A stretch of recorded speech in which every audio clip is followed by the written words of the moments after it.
justify this life by the very nature of your passion, your appreciation of this world, and develop that or rekindle that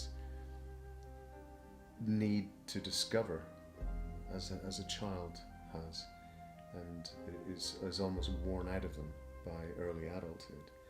This needs to be returned to, and this will evoke an inner passion that when you get in touch with it again, full circle, you realize that it hasn't died, it hasn't dissipated one little bit. It's all very much there. And why wait till you're in your 60s and 70s and 80s to get in touch with it again? You can do it in your 20s, your 30s, your 50s, your whatever. Once you realize that life's for living, and it happens very, very quickly. The older we get, the quicker time seems to go.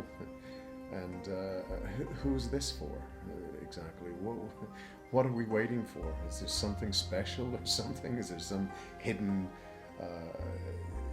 prize at the end of it? We're going to get some sort of automatic extra 20 years or 50 years put onto our lives? The answer is no. And nothing is worth waiting on. No one is worth waiting on, no matter what your circumstances.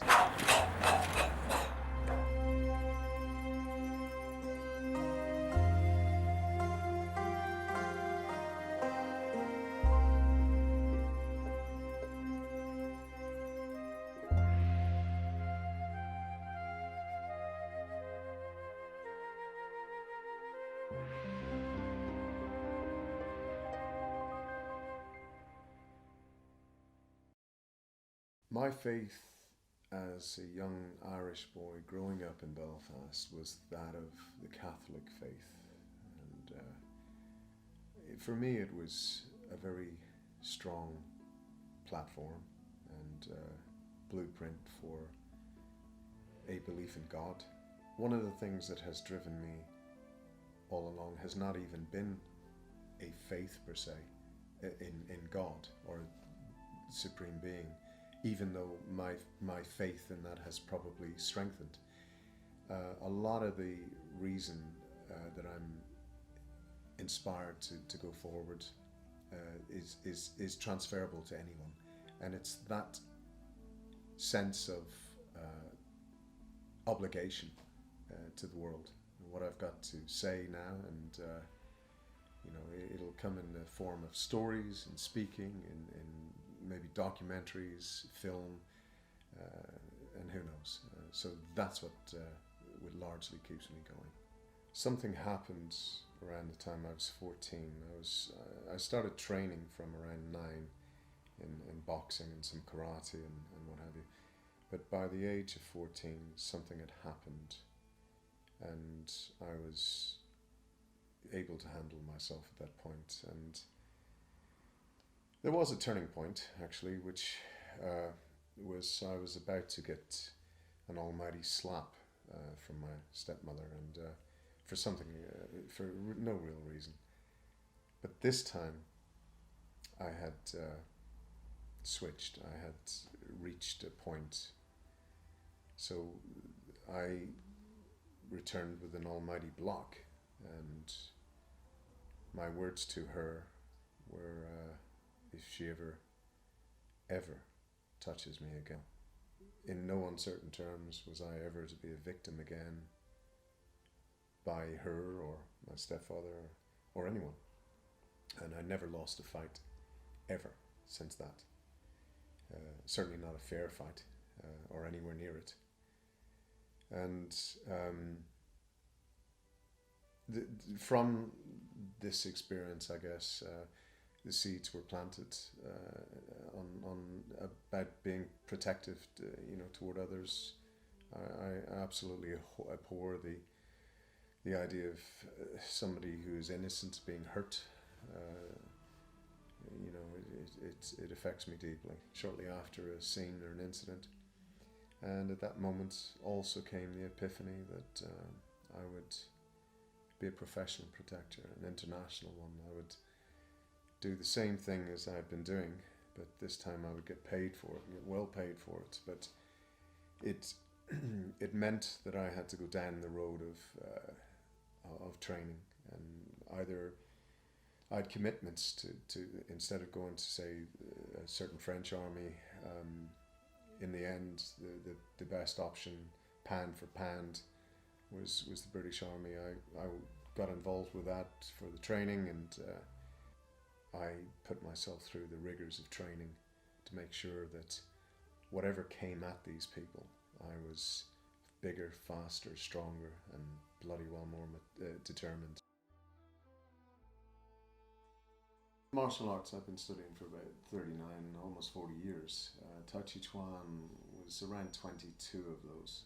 On a martial, purely martial scale, Tai Chi Chuan and Qigong and Xing Yi and Padua and all the various other styles inherent within Tai Chi Chuan and its culture are essentially internal. And what I was to discover many years later is that for you to understand an external art, you really need to complete that with the internal aspects, be it the breathing, the rooting, and how you root it, and how you're internally applying yourself to this technique or waza. Now it's the same in life, very much the same in life.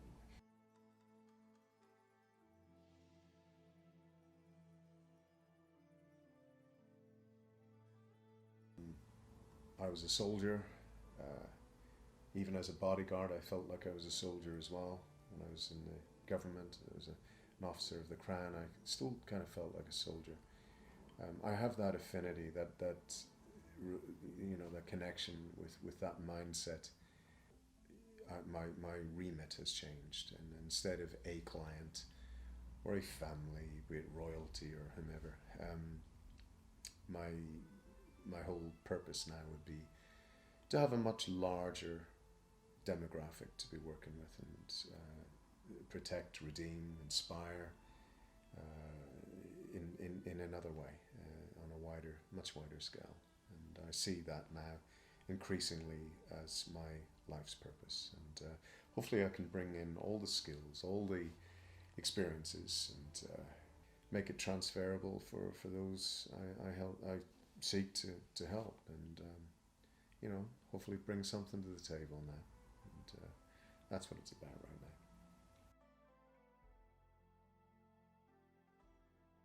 Laws. I remember when I first began bodyguard training, we were told that whatever way we were thinking, we now had to think differently in every which way. And we were told then that Murphy's Law was the law of our world, the law of our thinking, our logic, our responses. And this is Grant's Law. And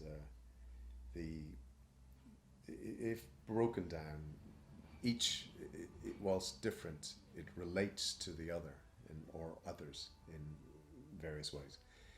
So, okay, broken down, laws, LAWS, the L is lifestyle.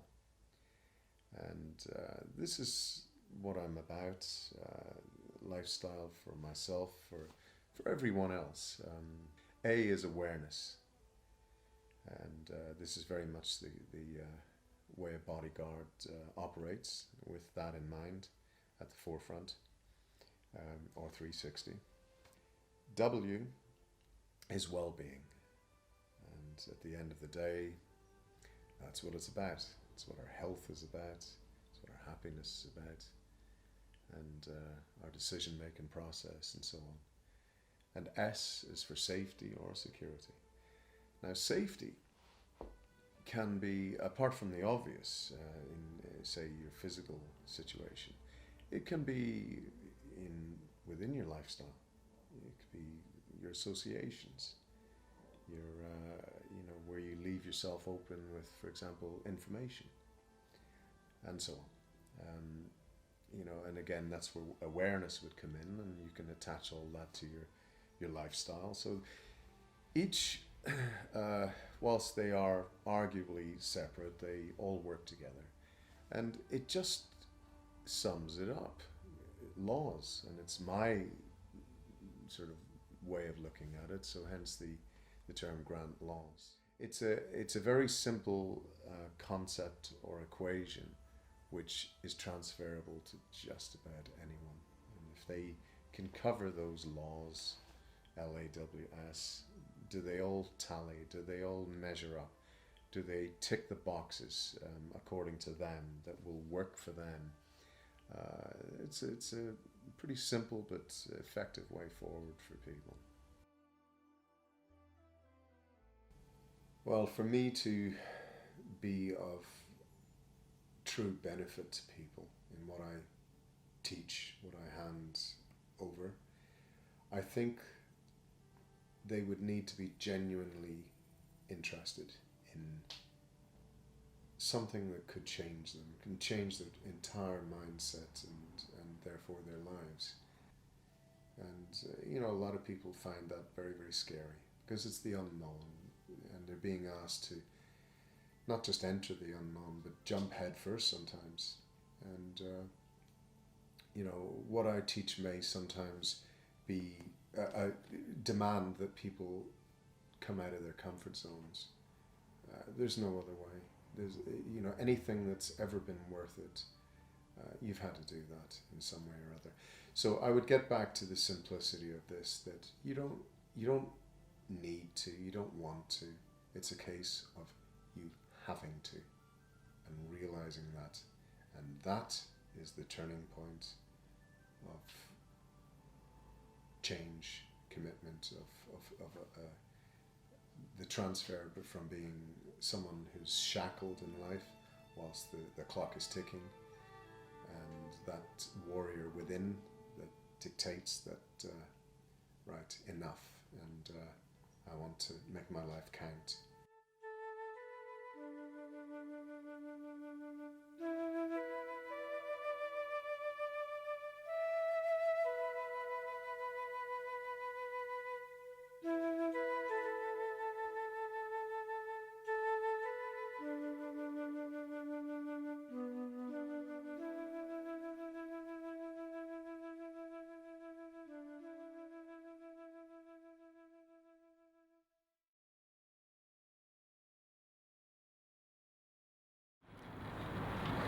You want to see it again?